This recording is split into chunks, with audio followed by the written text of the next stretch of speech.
निकला ही नहीं। तो ये धर्म से जुड़ा हुआ विज्ञान की बात है। इसको विज्ञान से पहले समझकर धर्म में आप पालन करेंगे तो आपका विश्वास इस पर पक्का होगा। इसलिए ये 48 मिनट याद रखिए। इसलिए शायद पुरानी परंपरा हमारे देश में है, गरम खाना खाओ, माने वो 48 मिनट के पहले हो जाए। गरम गरम रोटी बना के खिलाओ या गरम गरम रोटी खाओ। दुनिया की आबादी 600 करोड़ है। 600 करोड़ आबादी में 300 करोड़ महिलाएं, 300 करोड़ पुरुष अगर मान लें तो 300 करोड़ महिलाओं में लगभग 250 करोड़ महिलाएं नहीं जानती कि गरम रोटी कैसे बनती है। क्यों? कोई यूनिवर्सिटी नहीं है वहां जो सिखाए इसको, कोई कॉलेज नहीं है जो सिखाए इसको, क्योंकि मां को नहीं आता तो बेटी को क्या सिखाए।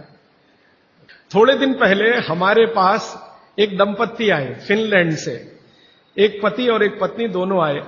उन्होंने कहा मुझे भारत का गांव देखना है, तो हमने एक गांव में भेज दिया। संयोग से जिस गांव में गए वहां शादी थी, तो हमने कहा उसमें भी आप शामिल हो जाइए तो भारत क्या है आपको ज्यादा अच्छे से समझ में आएगा। तो गांव में तो आप जानते हैं ना, नौकर नहीं बनाते, सब गांव इकट्ठा होकर बनाता है। जिसके घर में शादी है उसके घर में दूसरे घर के लोग आ जाते हैं, दूसरे घर का चूल्हा बंद हो जाता है, सब एक ही घर में खाते हैं। तो सब महिलाएं बना रही थी, तो उस फिनिश दंपत्ति ने पूछा ये सब कितना पैसा लेंगी। तो उनको कहा ये पैसा वैसा नहीं लेने वाले। तो ये कैसे हो सकता है? तो हमने कहा ये है क्योंकि भारत कोऑपरेशन पे चलता है, कंपटीशन से नहीं चलता ये देश। हमारे समाज में कोऑपरेशन है, कंपटीशन नहीं है। तो फिर वो फिनिश दंपत्ति में जो महिला थी वो सबसे ज्यादा इस बात को परेशान थी लेकर कि ये रोटी एकदम गोल बन रही है, 100% गोल। उसकी जिंदगी में ये कल्पना नहीं है कि 100% गोल चीज कोई हाथ से बन सकती है। वो कहती है उसने कभी सोचा था भारत के बारे में कि मशीन से बनाते होंगे रोटी, तो उसका जितना कैमरे में रील थी उसने सब उसी पे खर्च कर दी, गोल रोटी बना के देखने में। उसके माने आपको मैंने ये उदाहरण इसलिए दिया कि उनके लिए ये अजूबा है। और मैंने जब वो जा रहे थे तो पूछा आपको भारत में कौन सी चीज सबसे अच्छी, तो उनका ये जो रोटी है गोल, ये सबसे महत्वपूर्ण वस्तु है जिसकी वैल्यू हमारे लिए सबसे ज्यादा है, क्योंकि हम जानते नहीं ये कैसे बनती है। इसका मतलब है दुनिया के दूसरे देशों को नसीब नहीं है। तो आप समझ लीजिए कि आपके पास कितनी वैल्यूएबल चीज है गरम रोटी, और उसको आप छोड़कर ठंडी करके खाएं तो ये आपका दुर्भाग्य है, सौभाग्य नहीं। मैंने एक सिंपल कैलकुलेशन किया था कि पाव रोटी बनने के बाद और खाने तक 90 दिन निकल जाते।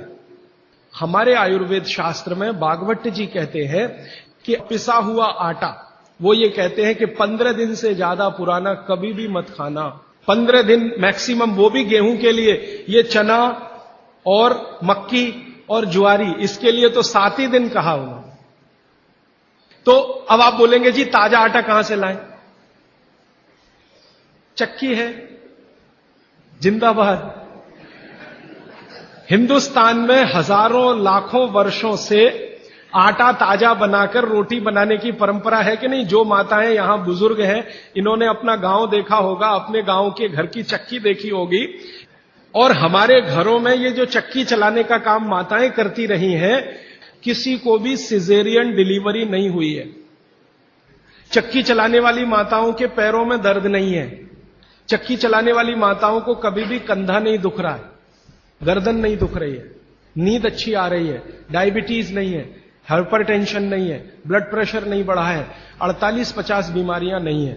और जो माताएं पिसा हुआ आटा ला रही हैं, कैप्टन कुक, आईटीसी का, उनके घरों में डायबिटीज भी है, अर्थराइटिस भी है, हाइपरटेंशन भी है, ये भी है। वो हम जब चक्की चलाते हैं तो एक दिन चला के देखिए तो आपको समझ में आए, सबसे ज्यादा दबाव पेट पे पड़ता है।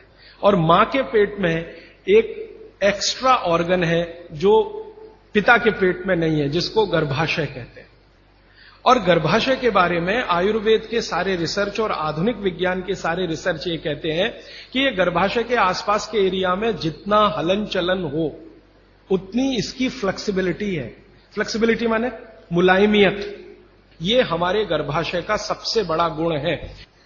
तब मेरे समझ में आया कि जो माताएं नियमित रूप से चक्की चला रही हैं उनको सिजेरियन डिलीवरी नहीं हो रही है, क्योंकि गर्भाशय की इलास्टिसिटी मेंटेन है।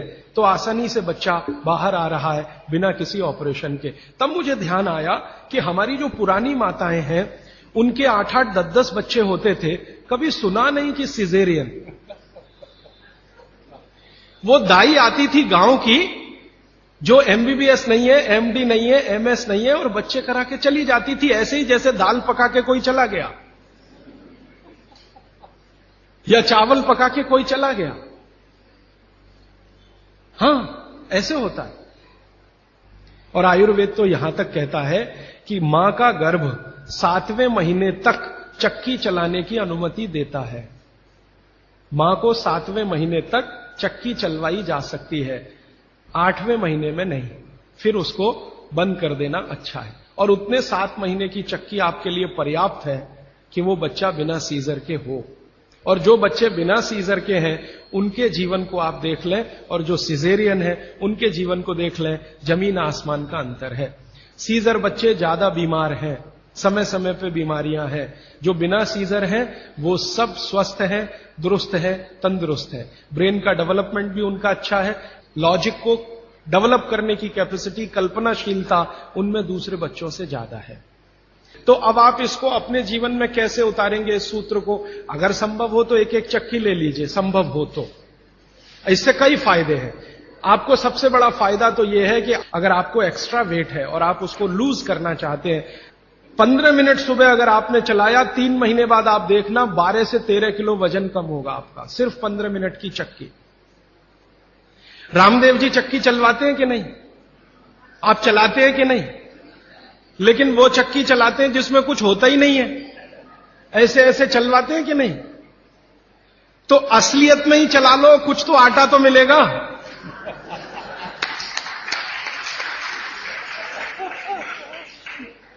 कम से कम आटा तो निकलेगा, बाई प्रोडक्ट। यहां तो कुछ निकल ही नहीं रहा है, बस ऐसे ऐसे चला। अब आप बोलेंगे जी चक्की कहां मिलेगी? चक्की अभी भी मिल रही है, यहीं चेन्नई में मिलेगी। पत्थर बनाने वाले बहुत लोग इस देश में हैं जो अभी भी ये काम कर रहे हैं, लेकिन वो रो रहे हैं कि राजीव भाई ये कोई खरीदता नहीं, हम क्या करें, हमारा सिलबट्टा भी कोई खरीदता नहीं, चक्की भी कोई। तो मैंने संकल्प लिया है कि मैं बिकवाऊंगा आपकी चक्की। हां, और मैं उनका फोकट का मार्केटिंग मैनेजर हूं। वो मुझे कुछ एक पैसा नहीं देते, लेकिन मैं उनके लिए मार्केट बनाने के काम में लगा हुआ हूं। ये मार्केट बनाने में भागवत जी की बड़ी मदद मिल रही है। वंदे मातरम। राजीव भाई के अनुज भाई प्रदीप दीक्षित द्वारा संचालित एवं सेवाग्राम वर्धा स्थित राजीव दीक्षित मेमोरियल स्वदेशी उत्थान संस्था के माध्यम से स्वदेशी चिकित्सा के व्याख्यानों की सीडी उपलब्ध कराई जाती है, जिसे आप केवल 10 रुपए के लागत मूल्य पर प्राप्त कर सकते हैं। राजीव भाई के इन प्रेरणादायी व्याख्यानों की सीडी को आप अपनी क्षमता अनुसार 100, 200, 500 या अधिक संख्या में दान करें और स्वदेशी चिकित्सा के इन व्याख्यानों को घर घर पहुंचाने में हमारी मदद करें। और मैं आपको एक बहुत गहरी बात कहने आया, वो माताओं बहनों को विशेष रूप से। उम्र के एक पड़ाव में जब आप 45 वर्ष के आसपास हो जाएंगी, तब आपको गर्भाशय के बहुत सारे कॉम्प्लिकेशन शुरू होंगे। सबसे बड़ा कॉम्प्लिकेशन तो यहीं से शुरू होगा कि आपको मेनोपॉज पीरियड शुरू होगा, मेंसेस साइकिल आपकी बंद होगी, मेनोपॉज पीरियड शुरू होगा। और उस पीरियड में जितने कॉम्प्लिकेशन हो सकते हैं वो बच्चे के जन्म के समय भी नहीं होते कभी। और कई कॉम्प्लिकेशन तो ऐसे जिनको कोई मां समझ भी नहीं पाती कि ये क्या हो रहा है मेरे साथ। अचानक से पसीना आएगा, पूरा शरीर पसीने से भर जाएगा, फिर थोड़ी देर में ठंड लगना शुरू हो जाएगी, फिर थोड़ी देर में तमतमा जाएगा चेहरा, एकदम गर्मी, फ्लैशेस। समझ में नहीं आता किसी मां को कि अभी थोड़ी देर पहले पसीना था, अभी इतनी गर्मी आ गई और अभी इतनी ठंडी लगने लगी। इतने वेरिएशन होते हैं, मिनट मिनट में वेरिएशन होते हैं। मन आपका इतना डिप्रेशन में चला जाएगा, इतना अवसाद में चला जाएगा कि दुनिया बिल्कुल बेकार है, इसमें क्या करना जिंदा रह के। ये डिप्रेशन, कारण उसका एक ही है कि कुछ हार्मोन्स आपके शरीर में बनना बंद हो जाएंगे। अब हार्मोन्स बनेंगे ही नहीं तो फिर मुश्किलें ये सब आती हैं। तो भगवान की व्यवस्था ऐसी है, 45-50 साल की उम्र में हर मां को दूसरा जन्म लेना पड़ता है, ऐसा कहा जाता है। तो ये जो दूसरे जन्म की समस्याएं हैं, लेकिन भागवत जी कहते हैं कि इनको कंट्रोल करके रखा जा सकता है। अब मैं तीसरे सूत्र पे आ रहा हूं। तीसरा सूत्र विशेष रूप से माताओं बहनों के लिए वो कह रहे हैं कि माताओं और बहनों की मासिक धर्म बंद होने के बाद की जो अवस्था है, इसमें परमानेंट कोई क्योर नहीं है, क्योंकि जो हार्मोन बनना बंद हो गए वो तो हो ही गए, उनको बाहर से भी नहीं डाला जा सकता। लेकिन भागवत जी ये कहते हैं कि उसको कंट्रोल करके रखा जा सकता है। तो वो कहते हैं कि कंट्रोल करके रखने में मां के रसोई घर के जो उपकरण इंस्ट्रूमेंट्स, इनकी मदद आप ले सकते हैं। तो रसोई घर का उपकरण सबसे अच्छा मैंने कहा चक्की, इसकी मदद ले सकते हैं। और दूसरा एक उपकरण और है रसोई घर में, सिलबट्टा। अब नियमित रूप से आप सिलबट्टा चला रहे हैं और चक्की चला रहे हैं तो यूट्रस के आसपास की जो मांसपेशियां हैं वो हमेशा नरम और मुलायम रहने ही वाली हैं। तो आपकी जिंदगी के कॉम्प्लिकेशन 45 साल के बाद कम रहने ही वाले हैं। आप उनको दवा खा खा के कम करें तो दवाओं के साइड इफेक्ट्स हैं। एक HRT टेक्निक है, हार्मोन रिप्लेसमेंट थेरेपी। ज्यादातर माताएं उसमें जाती हैं 45-50 साल की उम्र में। हाथ जोड़कर विनती है कि कभी ना जाएं, और अगर आप गए उसमें तो आपके वजन को कोई भी दुनिया का भगवान नहीं बचा सकता बढ़ने से, बढ़ेगा ही। क्योंकि हार्मोन रिप्लेसमेंट थेरेपी में जो मेडिसिन है वो सब मेद बढ़ाने वाली है। मेद माने शरीर में एक्स्ट्रा वेट बढ़ाने वाली। तो 15 मिनट की चलाइए ना सवेरे सवेरे चक्की, 15 मिनट से ज्यादा जरूरत नहीं है। तो 3 सूत्र अभी तक मैंने आपको भागवत जी के बता दिए। और इन 3 सूत्रों में एक छोटी सी जानकारी और, कि आप पुरुष भी चाहें तो जिनको पेट अगर बढ़ा हुआ है और आप चाहते हैं कि ये कम हो, तो आप भी 15 मिनट चक्की चला सकते हैं सुबह सुबह। आप भी चाहें तो सिलबट्टे पे चटनी बना सकते हैं। अगर आपने भी चक्की चलाई और सिलबट्टे पे चटनी बनाई तो आपकी चटनी तो बनेगी ही और आटा तो पिसेगा ही। आपका जो पेट है ये अंदर चला जाएगा, जो आपको किसी भी जिम्नेजियम की मदद से नहीं जाएगा। मैं आपको इस बात की गारंटी देता हूं, स्टाम्प पेपर पर आप लिखवा लीजिए मुझसे, 1000 रुपए का हो या लाख रुपए का स्टाम्प पेपर। दुनिया का हर एक डॉक्टर इस बात से सहमत है, वो बोलता नहीं, बात अलग है, कि जिम्नेजियम में जाकर कभी भी किसी का पेट अंदर जाता नहीं, और थोड़े दिन के लिए गया और आपने जाना बंद किया तो ज्यादा बाहर आता है। जिम्नेजियम की सभी मशीनें ज्यादा स्पीड वाली हैं और चक्की और सिलबट्टा ये स्पीड कम है, धीरे धीरे धीरे धीरे। हमारी जो तासीर है वो कम स्पीड वाले उपकरणों के साथ ज्यादा है, क्योंकि हम गर्म देश में रहते हैं। गर्म देश के लोगों में आप जानते हैं स्वाभाविक रूप से वायु का प्रकोप ज्यादा होता है शरीर में। ये कल मैं और इस विस्तार से बात करूंगा। अब वायु का प्रकोप ज्यादा है तो हर चीज ऐसी करनी चाहिए जो धीमे हो। ज्यादा तेज करेंगे तो वायु और बढ़ेगी।